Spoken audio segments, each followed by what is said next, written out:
Assalamualaikum warahmatullahi wabarakatuh. Innal hamdalillah wassalatu wassalamu ala Rasulillah amma ba'da. Kaum muslimin muslimat yang dimuliakan oleh Allah, semoga kita selalu mendapatkan ridho dan keberkahan dari Allah Subhanahu wa taala, dan semoga ibadah puasa Ramadan kita tahun ini diterima oleh Allah Subhanahu wa taala. Kaum muslimin yang berbahagia, nasib suatu bangsa sangat tergantung pada bagaimana generasinya. Oleh karena itu, generasi muda ini akan menjadi penerus perjuangan generasi sekarang. Dan oleh karena itu tentu sangat penting kita untuk memikirkan bagaimana meningkatkan kualitas sumber daya manusia dari generasi kita. Allah Subhanahu wa taala sudah mengingatkan kepada kita di dalam surat An-Nisa ayat 9. A'udzubillahi minasyaitonirrajim. Wal yakhshalladzina law taraku min khalfihim dzurriyyatan dhi'afan khafu 'alaihim falyattaqullaha wal yaqulu qawlan sadida. Ayat ini mengingatkan kepada kita bahwasanya hendaklah orang-orang itu takut sekiranya mereka meninggalkan generasi mereka di belakang mereka, generasi yang lemah, yang mereka khawatir terhadap nasib atau keadaannya. Ayat ini menurut saya sangat tegas. Allah mengingatkan kepada kita agar kita selalu memikirkan generasi kita, karena generasi kita inilah yang akan meneruskan perjuangan kita.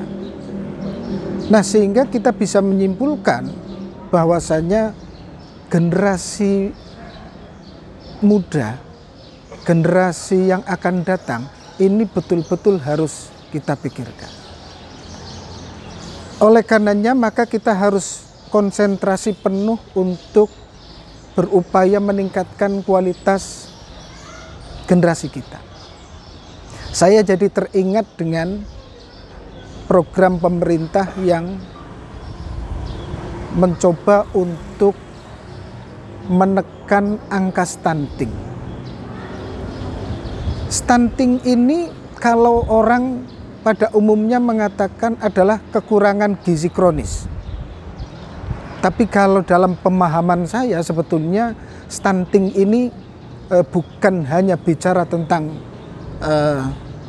kekurangan gizi kronis, tapi ini berkaitan dengan pertumbuhan seorang anak. Pertumbuhan itu bukan hanya pertumbuhan dari sisi fisik, tapi juga termasuk pertumbuhan otak. Otak itu juga harus kita pikirkan. Maka ketika kita bicara stunting, pertama memang kita bicara tentang pertumbuhan fisik seorang anak. Namun jangan lupa bahwa selain kita berbicara atau memikirkan tentang pertumbuhan fisik ini, kita juga harus meningkatkan pertumbuhan otak. Jadi kalau kita bicara stunting sebetulnya yang pertama memang berkaitan dengan pertumbuhan fisik, tapi yang kedua kita juga berbicara tentang pertumbuhan otak. Saya harus mengingatkan kepada kita semua bahwa ini berkaitan dengan pendidikan anak, mengantarkan anak supaya menjadi generasi yang cerdas, generasi yang sehat, dan generasi yang cerdas. Kalau dalam teori-teori pendidikan, pendidikan yang paling penting itu pada masa golden age atau pada fase golden age, pada usia emas. Usia emas itu kapan?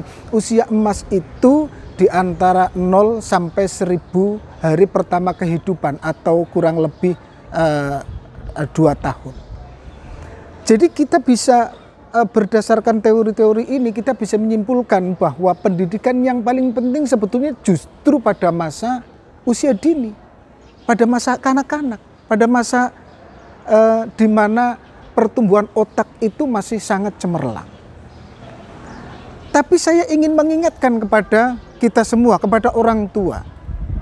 Kita lupa bahwa kita itu sedang diberi amanah, yaitu mendidik seorang anak yang nanti akan menjadi pengganti atau penerus dari perjuangan kita. Dalam pendidikan anak, yang saya maksud ini pendidikan anak usia dini yang di bawah 2 tahun, atau kalau kita bicara stunting itu sering disebut dengan baduta. Ada 2 pantangan atau lebih, tapi setidaknya ada 2 pantangan. Yang pertama, seorang anak itu pantang atau tidak boleh dimarahi. Ketika kita sering memarahi anak, ketika orang tua memarahi anak, maka jaringan-jaringan otak, jaringan-jaringan perkembangan otak yang sudah tumbuh ini akan patah. Saya gambarkan otak itu seperti akar. Jadi ketika mereka dirangsang akan tumbuh akar, dirangsang dengan pengetahuan, dirangsang dengan praktek, dia akan tumbuh akar yang menjadikan anak ini akan cerdas. Tapi ketika kita memarahi, maka akan patahlah jaringan atau akar satu. Begitu kita marahi, kita akan patah satu lagi. Selalu dimarahi akan patah sampai habis. Maka orang atau anak yang sering dimarahi, dia akan menjadi generasi yang bodoh. Maka saya harus mengingatkan, pantang atau tidak boleh kita memarahi seorang anak kecil.